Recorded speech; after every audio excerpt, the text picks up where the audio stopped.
Hey everyone, I'm Thomas. And I'm Gennadiy. We founded Moon Studios during the rise of independent games in 2010. Back then, there weren't all that many modern Metroidvania games out there, and so we created Ori and the Blind Forest. Ori became a huge success with gamers and critics alike, and it helped spark new interest in the genre. Our next project was supposed to be something totally different, because for over 20 years we've been playing action RPGs religiously, and we always dreamt of where this genre could be taken next. At the same time, we felt that we could do even more within the Metroidvania genre, and so we embarked on making Ori and the Will of the Wisps. We ultimately shipped another game that was incredibly well received and that we're deeply, deeply proud of. But we had never forgotten about our dream of creating our own action RPG. We have left our mark on one genre before. Now we hope to do the same for action RPGs. Our story begins 841 years after the Embrace. King Harald is dead, and he's to be succeeded by his young and untested son Magnus. Meanwhile, rumors of the return of a great plague, known as the Pestilence, are starting to emerge. Madrigal Celine, a ruthless figure in the church, sees the Pestilence as a chance to prove herself. These forces converge on the backwater of Isola Sacra, where rebel groups and the provincial government fight for control amid the isle's crumbling ruins. As a Sarim, a member of an ancient sect devoted to defeating the Pestilence, you are sent on a merchant ship to investigate. En route, your ship comes under attack from a rebel group known as the Risen. The battle leaves the vessel battered and badly damaged. The ship stands little chance as it limps towards the shore, and it is torn apart on the rocks at sea. You find yourself washed up at the shores of Isola Sacra, bruised and unarmed, and end up caught in the midst of both a vast political struggle and a fight for survival.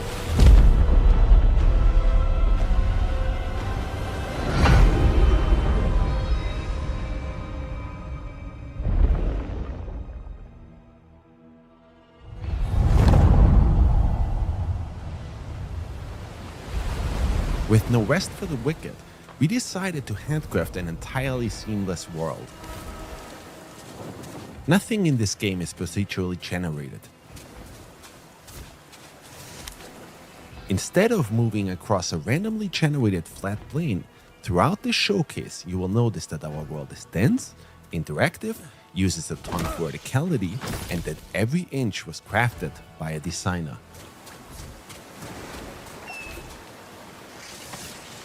You'll be well served always paying attention to your surroundings too. There are secret areas just about everywhere that usually reward you with precious items.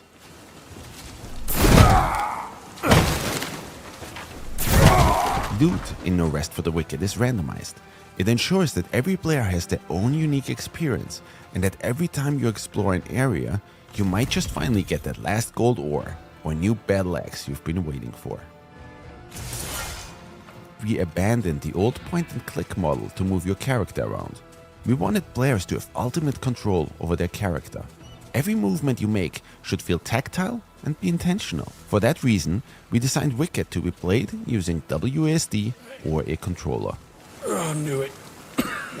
Should have never brought you on board. You'll never make it to Sacrament from here. Instead of going for realism, our goal is always to create games that look like a painting come to life. Our artists spent years meticulously modeling and hand-painting all of Isola Sacra. You will traverse through plenty of breathtakingly beautiful environments, lit with natural day and night cycles, immersed in dynamic weather.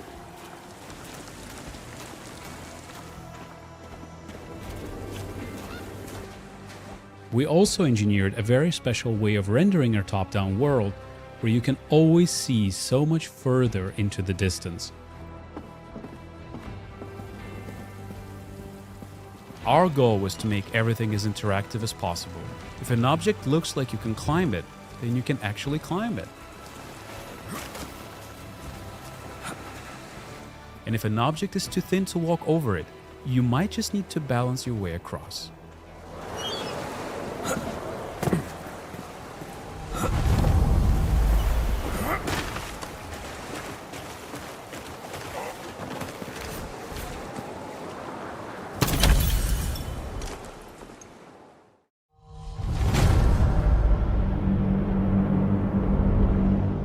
Right from the start, we decided to create an animation-driven combat system,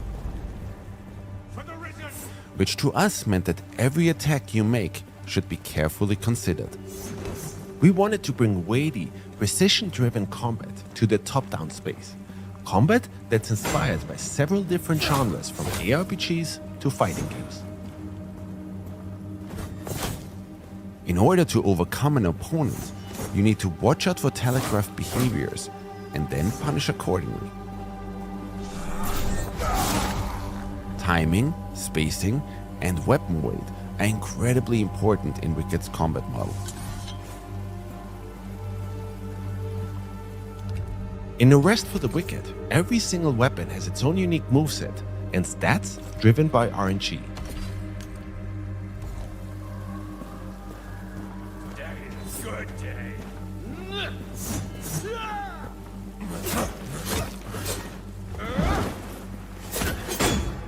Using this dagger, I'll have a hard time breaking this enemy's shield. Let's try something different.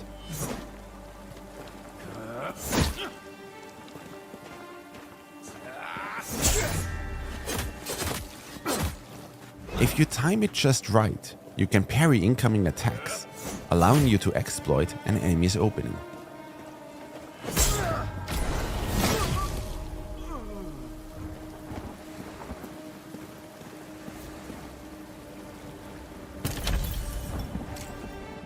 Gear in Arrest for the Wicked comes in 4 different rarities.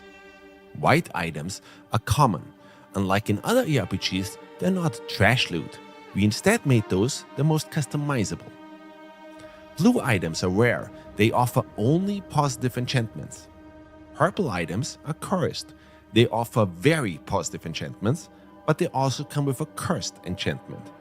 Gold items are unique. They are specifically handcrafted by our designers and offer unique enchantments. This rare claymore we found has an enchantment that increases my focus gain whenever I deal damage.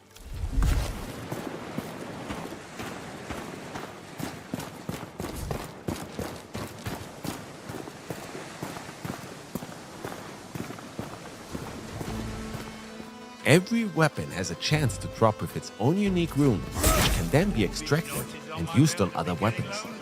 That way, players can come up with their own unique moveset. You gain focus through combat. It is then used to perform rune attacks. Let's try one.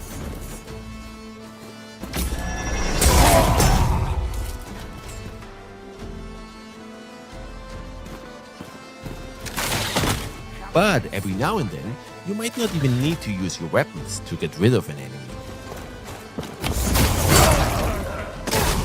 Sometimes, all you need is a little push.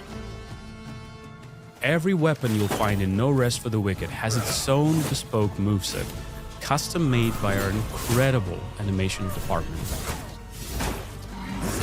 Squash and stretch and other animation principles directly inform our combat design. Layered on top of that, enchantments that drastically impact weapon behavior, and our deep rune system. All of this culminates in a weapon system that we feel is extremely fun and engaging and allows every player to create their own style of combat. When it comes to gear like armor, there is a wide range of options, each with their own design and attributes. The weight of such items even affects your movement in combat. For instance, if you opt in for a lighter, faster build, you can quick step out of enemies' way. Quick steps are fast and don't consume a lot of stamina. With medium weight build, your character will dodge roll. Those are slower and consume more stamina.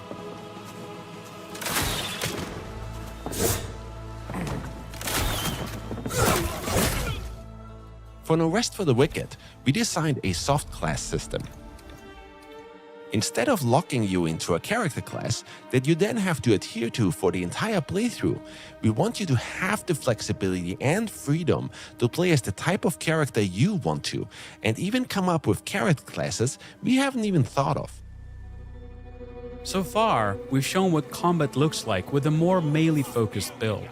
Let's take a look at how combat changes for a mage.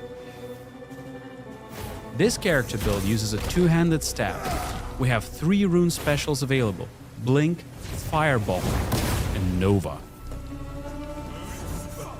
Fighting multiple enemies is always tricky. When used right, Nova can be an absolute blast. The uniqueness of each item you find or craft, being able to create any character build you can think of through our soft class system, and the randomized loot, all of these systems combine to ensure each playthrough and every player's experience is never truly the same.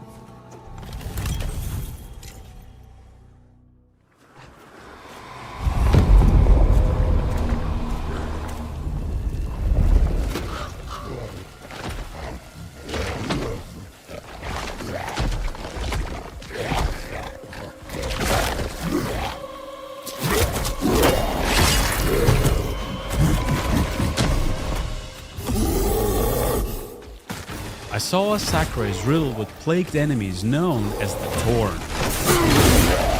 As you can see, this Torn has been left to mutate and fester and will prove particularly vicious.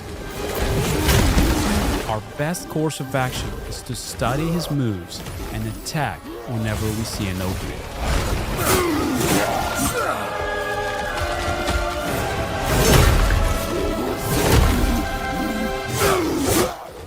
Bosses are also quite brutal in No Rest for the Wicked. They will punish every mistake you will make. But keep a cool head, make use of all of the skills you've learned, and you just might succeed. As you can see, No Rest for the Wicked is an intensely skill-based game.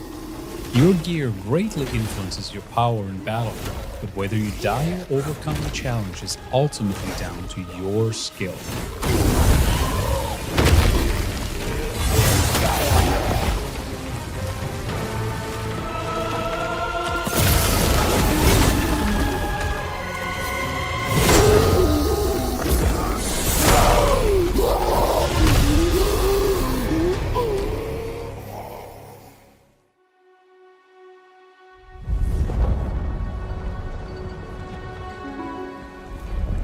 Along your journey, you will come across the town of Sacrament, the capital of Isola Sacra.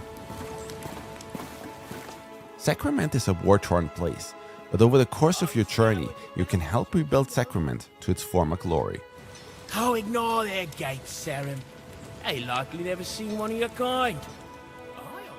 In order to demonstrate that, we'll switch to a realm that's already a little more advanced. Our goal is to make Sacrament as interesting and interactive as possible. Read about it, Mary, where their tailor's at your service. Mary, we agreed. My name goes first. Don't pretend you don't smell it. Come have a taste. And players will be in control over how Sacrament will evolve over time. For example, after my previous expedition, I helped Fillmore rebuild his smithy. He now sells better gear and is also able to upgrade our gear to a higher level. To that effect, we aim to make investing resources into Sacrament as satisfying and rewarding as investing resources into your character is. Let's take a look at another way you can make Sacrament your own. In Sacrament, you'll be able to purchase real estate. Well, if you have the funds to afford it. The city's gone to shit. Property in Sacrament can get a little bit expensive, but accumulate the riches and you can choose from a wide range of properties to suit anyone's taste.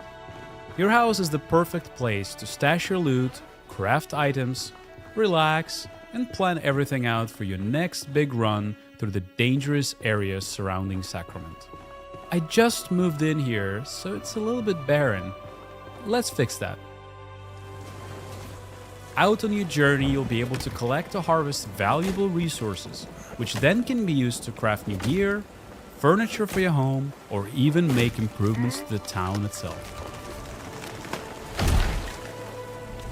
Catch a fish, for example, and it can be cooked and eaten, of course, but certain fish scales might even make for some fine armor. While I was on the shores of Sacra, I collected some pine wood. So now let's make use of that and make this place a little bit more cozy.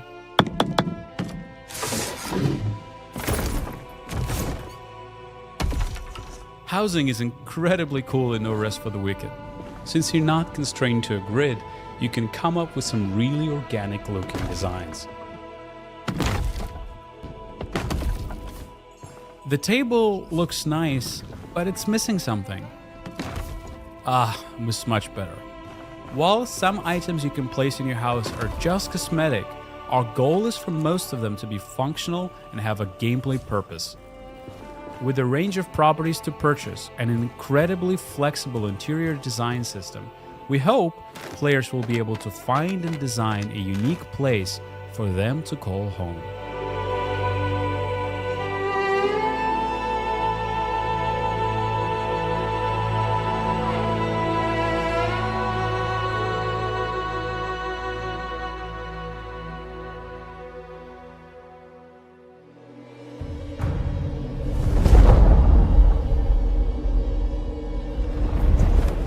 One last thing we'd like to show you today is a system we call Alive. Although No Rest for the Wicked features a traditional campaign, it was important to us that the Solar Sacra is very much a living, breathing world. In order to show you what that means, we're going to go to an area called Mariner's Keep. This is an area I've previously ventured through and explored. However, since my last journey through here, Nif have overrun the local area, presenting entirely new threats for me to tackle and resources for me to scavenge.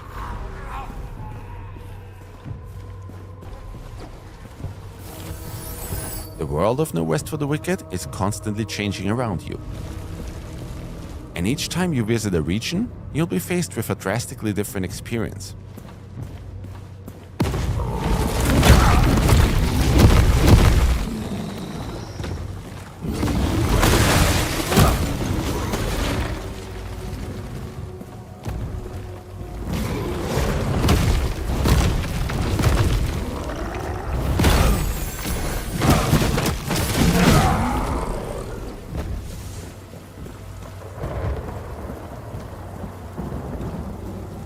And no rest for the wicked.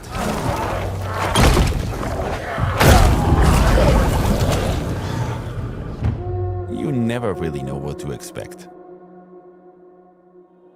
For those of you who asked about endgame, yes, we've got you covered. While we don't want to give away too much at this point, once you reach the endgame, you can enter the Sacrament Crucible. This is where you'll have to test your metal against some of the toughest enemies within No Rest for the Wicked. Our goal is and always has been to create a very different action RPG, one that will hopefully move the genre forward. We believe that Moon Studios is in an incredibly unique position to deliver on this vision. We have some of the best talent in the world united behind this, and we're not afraid to take the risks that need to be taken in order to change up the status quo. We've poured an incredible amount of blood, sweat and tears into this project, and now we're at a point where we need your help to shape and build Wicked into the best game it can possibly be. Therefore, we'd like to invite all of you who love this genre, who grew up with it the same way we did, and who are excited to see a new take on it, to join us on this journey. And so we're happy to announce that we're going to be launching No Rest for the Wicked after all of these years into Steam Early Access next month on April 18th. Over the course of Early Access, we'll be tweaking, patching and balancing the game with your input. And you will also see major content updates throughout development until we hit our 1.0 release, at which point we're planning to release on consoles as well. Wicked has been built from the ground up with multiplayer in mind. So the first of these major updates that we will be releasing in Early Access will be providing you with an innovative multiplayer experience, allowing you to play Wicked alongside or even against your friends. Our second major content update will bring all new regions to Sacra, new enemies, narrative updates, and so much more, with story, system, and gameplay content updates to follow thereafter. Your support and feedback during this very critical part of early access really does make a difference. No Rest for the Wicked begins a new era for Moon Studios, and we're committed to this project for the long run. We're incredibly excited about what will be No Rest for the Wicked already in day one of early access, and we can't wait to show you all the stuff that will follow in the months to come. Once the showcase is over, be sure to tune in to your favorite media and content creators for the hands-on impressions of No Rest for the Wicked immediately following this showcase. We can't wait to see you all on April 18th.